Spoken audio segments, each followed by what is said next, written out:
नमस्कार दोस्तों, आज अपन अनुपात समानुपात का वीडियो नंबर 5 पढ़ेंगे। इससे पहले वीडियो नंबर 4 मैंने अपलोड कर दिए हैं। 4 में उसमें बेसिक समझाया, एक में क्वेश्चन भी कराया मैंने थोड़े बहुत। ये अनुपात समानुपात हर एग्जाम के लिए इम्पोर्टेंट है। जैसे एसएससी है, एसएससी सीपीओ है, रेलवे है, सीटेट है, सारे बड़े एग्जामों के लिए आता है टॉपिक।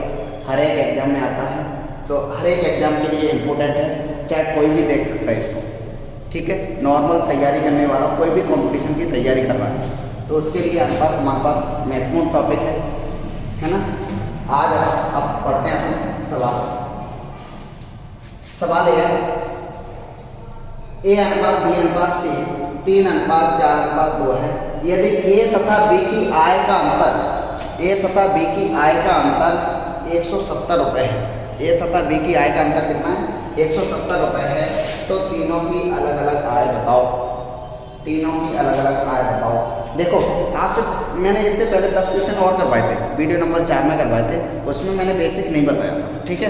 बेसिक यदि बेसिक जानना है तो बेसिक में बता देता हूँ। जैसे ए अनुपात बी अनुपात सी 3 अनुपात 4 अनुपात 2 है। यदि ए तथा बी की आय का अंतर 170 रुपये है, तो तीनों की आय बताओ। तीनों की आय बताएंगे तो ए का मान, बी का मान और सी का मान। 3 4 2 ये अनुपात है। अनुपात हटाएंगे तो क्या लगाएंगे बताओ? एक्स लगाएंगे। मैंने बताया था ना, एक्स लगा देंगे भाई, ये लगा दिया एक्स। अब कह रहा है इन दोनों का अंतर, इन दोनों का अंतर कितना है? एक्स। अंतर कितना है भाई? एक्स का ही है ना अंतर।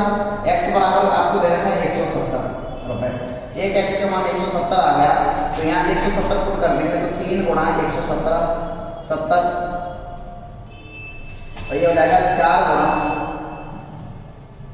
तो 0 8 और 2 गुणा 170 तो कितना हो जाएगा? ये आपके मान है। ए का ए की आई है आगे, बी की आई, हम बी का आय है आगे, सी की आय है आगे, ठीक है।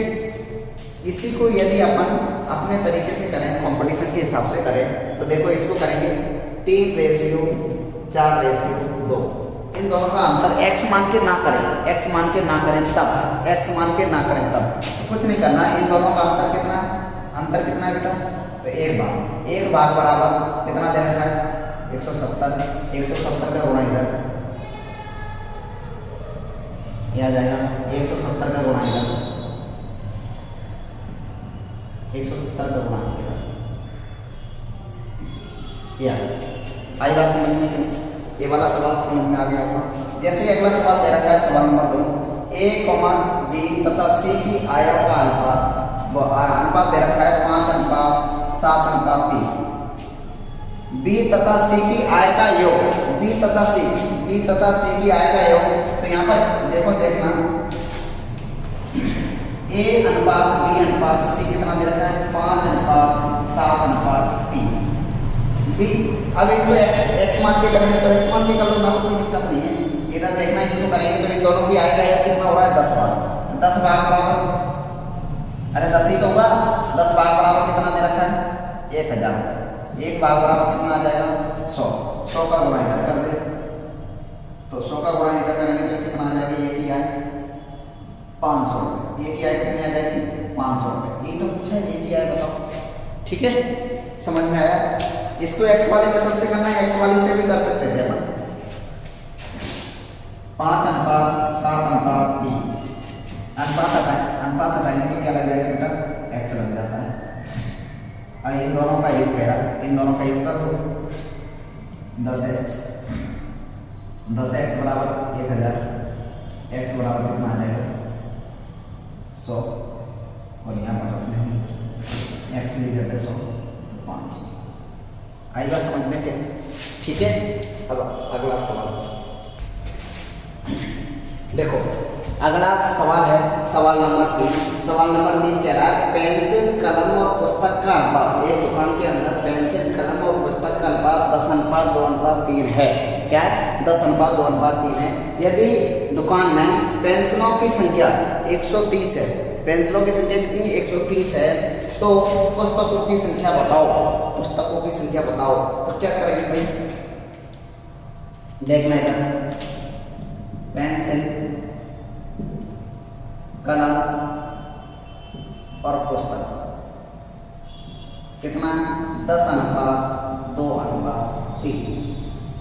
यदि दुकान में पेंसिलों की संख्या, तो पेंसिल यहाँ पर कितने भाग है बताओ? 10 भाग। तो 10 भाग बराबर आपको दे रखा है कितना? 130। एक भाग बराबर कितना आ जाएगा बेटा? 13 आ जाएगा कि नहीं आ जाएगा? 13 का गुणा इधर कर दे।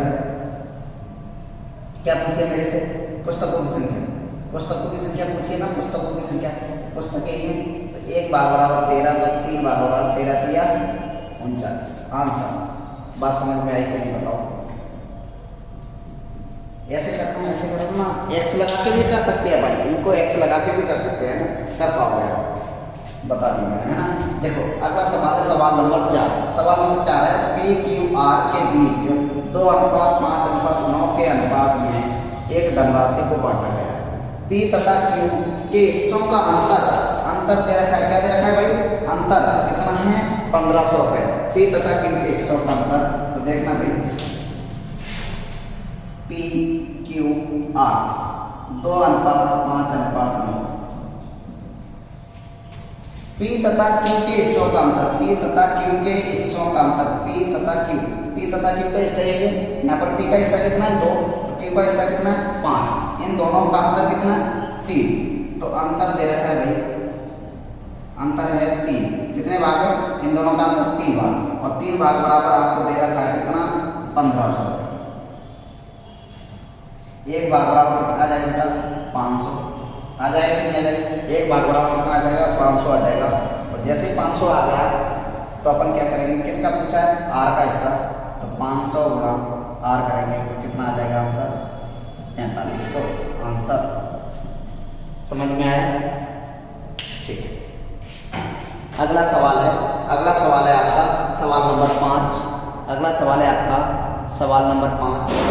2 बर्तनों में दूध और पानी का अनुपात 2:3 और 4:1 है।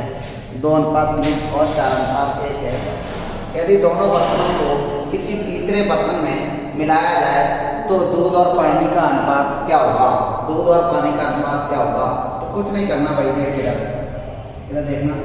ये पहला बर्तन है, इसमें दूध और पानी।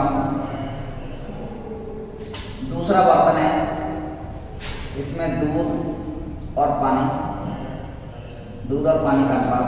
इस पहले वाले बर्तन में दूध और पानी का अनुपात कितना है? 2:3। कितना है? 2:3। दूसरे वाले बर्तन में दूध और पानी का अनुपात क्या है? 4:1। कितना है? 4:1 है कि नहीं बताओ? यही है ना। कह रहा है एक तीसरे बर्तन में इनको मिलाया जाए तो तीसरे बर्तन में दूध और पानी का अनुपात क्या होगा? इसमें दूध और पानी का अनुपात क्या होगा? तो कुछ नहीं करना मेरे बड़े भाई, इधर देखना जरा सा। इस वाले बर्तन में दूध और पानी का अनुपात है, इन दोनों का एडिशन क्या होगा? मैंने सिखाया था, बेसिक में बताया ये सारी चीजें। दोनों का एडिशन कितना है बताओ? 5। इन दोनों का एडिशन भी क्या है यहाँ पर? 5। योग बराबर है तो कुछ नहीं करना। योग बराबर है तो कुछ नहीं करना। दूध को ऐड करना है और पानी को ऐड करना है। दूध को ऐड करना है और पानी को ऐड करना है। यहाँ पर दूध कितना है बताओ? 2। यहाँ पर दूध कितना है बताओ? 4। यहाँ पर पानी कितना है? 3। और यहाँ पर पानी कितना है? 1।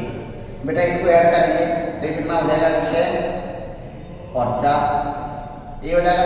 ये 2 से सिंप्लीफाई हो रहा है तो काट दो इसको। 2 से सिंप्लीफाई हो रहा है तो क्या आ जाएगा? 3:2। तीसरे बर्तन में दूध और पानी का अनुपात क्या हो जाएगा? 3:2। आया समझ में कि नहीं बताओ? समझ में आया? अब क्वेश्चन बन रहा होगा तुम्हारे माइंड में कि सर योग बराबर ना हो तो फिर क्या करेंगे? योग बराबर ना हो तो फिर मैंने बताया था, देखो क्या।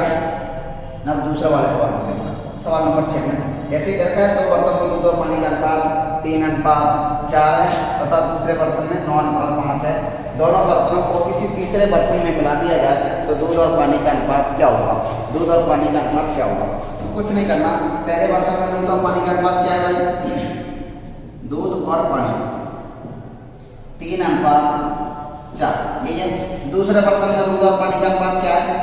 दूध और पानी का अनुपात, दूसरे बर्तन में दूध और पानी का अनुपात है 9:5। यही है कि नहीं बताओ? ये है ना, बात समझ में आ रही है कि नहीं बताओ। यहाँ पर इन दोनों का योग कितना हो रहा है 7, यहाँ इन दोनों का योग कितना हो रहा है बताओ 14 हो रहा है कि नहीं हो रहा है।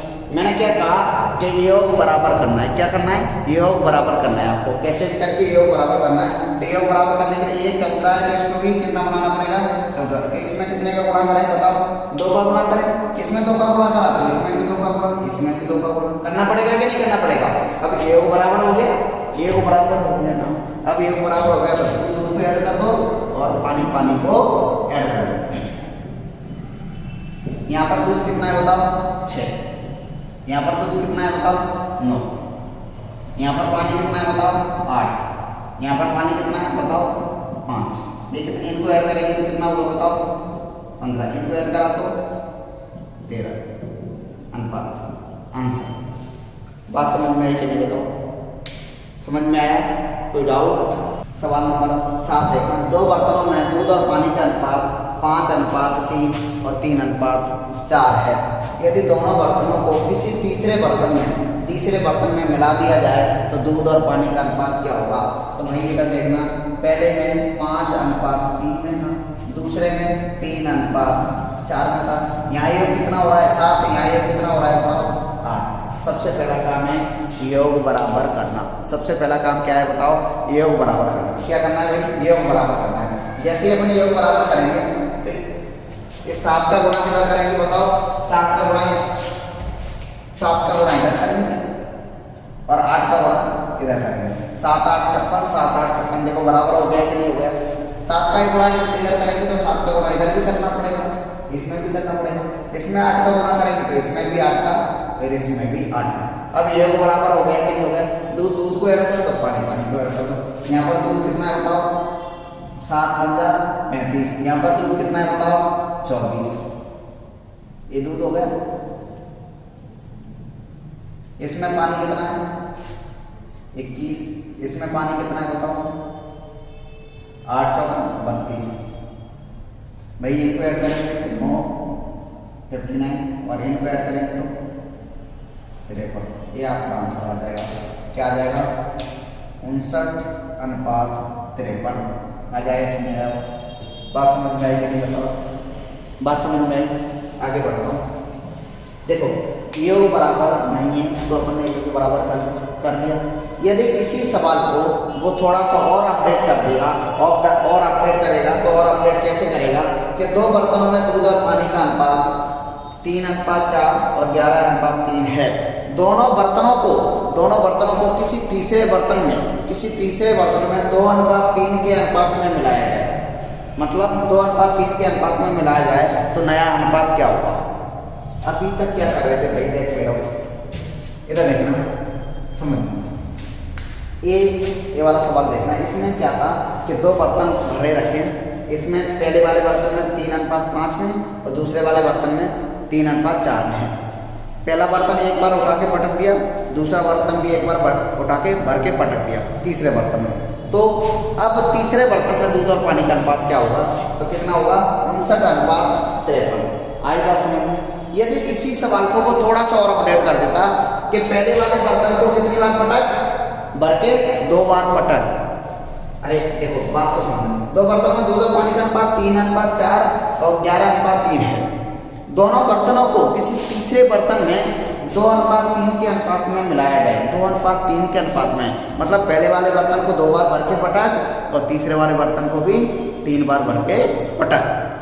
इसका मतलब यही तो होगा 2:3 का अनुपात, 2:3 के अनुपात में मिलाया जाए तो तीसरे बर्तन में नया अनुपात क्या होगा, ये पूछा है। तो देखो भाई इधर पहला बर्तन है 3:4, 3:4 है पहले बर्तन में दूध और पानी का अनुपात, दूध और पानी का अनुपात, दूध ये पानी। दूसरे बर्तन में दूध और पानी का अनुपात, दूध और पानी, दूसरे बर्तन में 11:3। सबसे पहला काम मैंने क्या बताया था कि सबसे पहला काम है योग बराबर करना। क्या करना भाई, योग बराबर करना। योग बराबर कराओगे तो यहाँ कितना योग हो रहा है इनका 7, यहाँ कितना योग हो रहा है 11 3 14।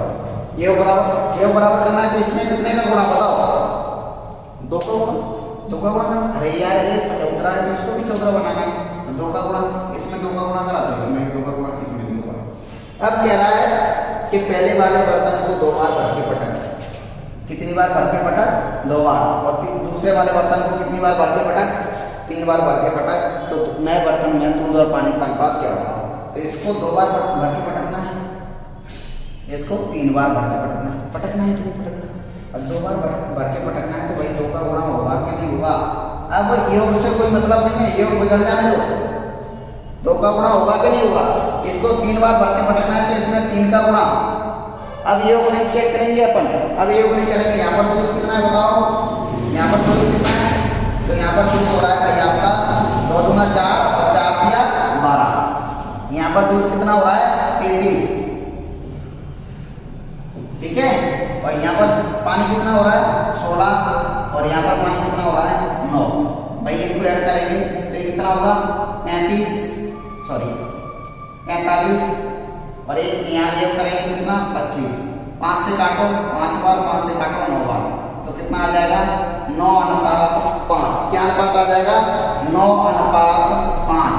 बात समझ में आएगी नहीं? अरे समझ में आई, ठीक है। आगे बढ़ते हैं। अगला सवाल है सवाल नंबर 9। सवाल नंबर 9 है, देखो ए तथा बी की आय का अनुपात 9:4 है। इनके खर्चों का अनुपात 7:3 है। यदि प्रत्येक की बचत 2000 रुपये है तो प्रत्येक की आय बताओ। प्रत्येक की आय बताओ। तो देखो इसको 2-3 तरीके से करके बता देता हूँ मैं आपको। ए तथा बी की आय का अनुपात 9:4 है। ये भाई मेरे क्या है? आय। और खर्च कितना है? 7:3। और बचत, प्रत्येक की बचत कितनी है? 2-2000। ये प्रत्येक की बचत कितनी है? 2-2000। क्लियर? ठीक है भाई, इसको करेंगे अपन। यदि करते हैं तो देखो बेसिक तरीके से देखते हैं पहले। तो बेसिक तरीके से करोगे तो आगे अनुपात हटाओगे तो क्या लग जाएगा? x लग जाएगा, नहीं लग जाएगा? ए की आय 9 है और बी की आय 4। इसमें यदि आय में से यदि मैं बचत घटा दूं, बचत क्या कर दूं? माइनस कर दूं। बचत क्या कर दूं? माइनस कर दूं। तो बताओ, बचत यदि मैं माइनस कर देता हूं तो किसका अनुपात बचेगा फिर मेरे पास? किसका अनुपात बचेगा? तो खर्चों का अनुपात बचेगा, ये बचेगा। अब इसका गुणा इधर कर दे, इसका गुणा इधर कर दे, इसका गुणा इधर कर दे, इसका गुणा इधर कर दे। इसका गुणा इधर करोगे तो क्या आएगा भाई? 9 दिया 27x और माइनस 6000। इसका गुणा इधर करोगे 7 चौका 28x और ये 14000। आएगा कि नहीं आएगा? ये बताओ। अब 27 बड़ा है या 28 बड़ा? मैंने कल बताया था, तो जो बड़ा होता है उसमें से छोटा माइनस होता है। तो x ये इधर उठ के गया है तो ये वाला इधर उठ के आएगा कि नहीं आएगा? 14,000 इधर आएगा, इधर माइनस का इधर आएगा तो कैसे हो जाएगा? कैसे हो जाएगा बताओ? प्लस के हो जाएगा कि नहीं हो जाएगा? तो x बराबर कितना आ जाएगा? x बराबर आ जाएगा मेरा, यहाँ लिख दूँ, x बराबर आ जाएगा 14,000 में से 6,000 गया तो क्या बचेगा मेरा? 8,000। x का मान कितना आ गया? 8,000। 8,000 पुट कर दूंगा भाई मेरे, देखना 8,000 जैसे पुट करूँगा तो a की आय 9x थी और b की आय 4x था। x का मान 8,000 पुट करूँगा, 8 नाम 72,000, यहाँ पुट करूँगा तो 4 गुना 8 चौका 32। ये मेरी क्या आ जाएगी? आया जाएगी। ये मेरी क्या आ जाएगी? आया जाएगी। ये बेसिक वाला तरीका समझ में आया कि नहीं ये बताओ? आया? कोई दिक्कत है? आगे बढ़ाता हूँ। इसी को अब मैं थोड़ा सा अलग तरीके से करके और बताता हूँ। देखो क्या देखा है, अब दूसरे मेथड से देखना है इसका। तो 9 और 4 ये क्या दे रखा है मेरा? आय का अनुपात। खर्च का अनुपात कितना दे रखा है? 7:3। और बचत कितनी दे रखी है मेरी? तो बचत दे रखी है बेटा प्रत्येक की 2-2000। कुछ नहीं करना बेटा, इसका गुणा इससे कर, कितना हुआ बता? 9 दिया 27।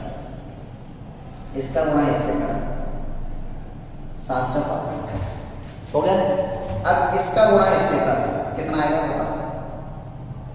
14,000, इसका गुणा इससे कर तो कितना आ जाएगा 6,000।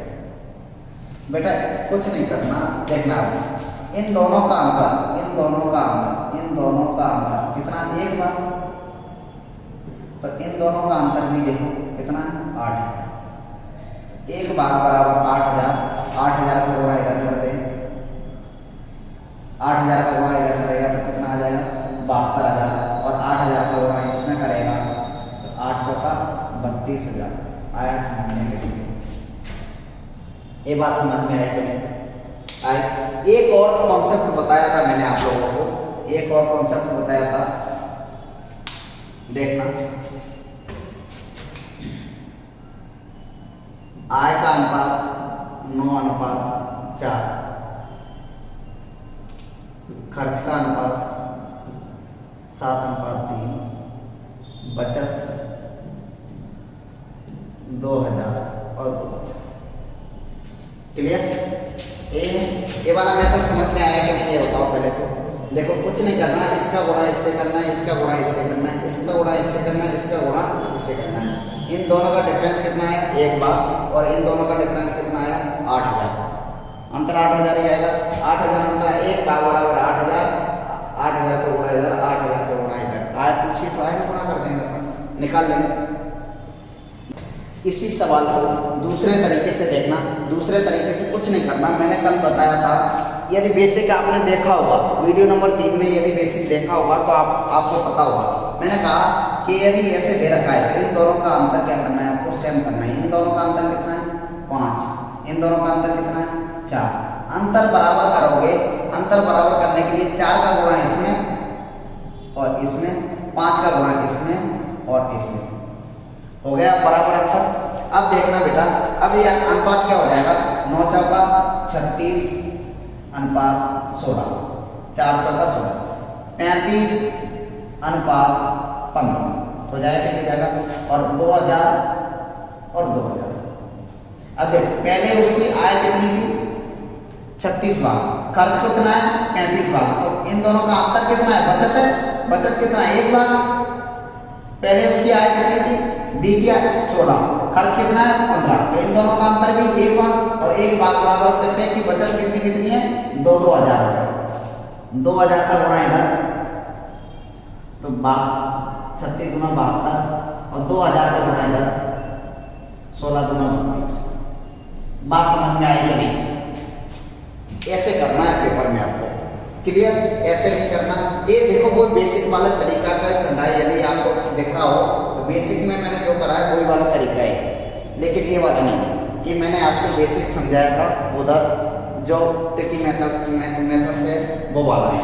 जैसे ही अब इसको निकालेंगे तो इन दोनों का अनुपात, आय का अनुपात कितना है, 5:4, वो 4:5, खर्च का अनुपात कितना है, 3:4। इन दोनों का अंतर 1 भाग, इन दोनों का अंतर 1 भाग। अंतर सेम आ रहा है, वहाँ अंतर सेम नहीं आ रहा था। इन दोनों का अंतर कितना आ रहा था, 2, इन दोनों का अंतर कितना आ रहा था, 1। तो अंतर सेम नहीं आ रहा था, तो अंतर बराबर कर रहा था अपन। ठीक है भाई, तो यहाँ 1 भाग, दोनों का अंतर 1 आ रहा है कि नहीं आ रहा, यहाँ किसका भी 1 आ रहा है। अरे 4 आए थे, 3 खर्च हो गए, 5 आए थे, 4 खर्च हो गए, 1 भाग। 1 भाग बराबर आपको दे रखा है कितनी है, प्रत्येक की बचत 3,000 है कि नहीं। तो 3,000 का गुणा इधर, यदि अंतर सेम है तो कोई दिक्कत ही नहीं। 3,000 का गुणा इधर करेंगे तो कितना हो जाएगा बेटा, 12,000। 3,000 का गुणा इधर करेंगे तो 15,000। बात समझ में आई? ठीक है, इससे आगे अपन कल देखेंगे। आप देखते रहना वीडियो को, बार बार इन्हीं वीडियो को बार बार देखते रहो। बार बार देखोगे तो पूरा कॉन्सेप्ट समझ में आता जाएगा। जो समझ में नहीं आता आपको, जो समझ में नहीं आता एक बार और रिपीट करके देख लेना। ठीक है, इन्हीं सवालों को बार बार घर पे प्रैक्टिस करते रहना। ठीक है भाई।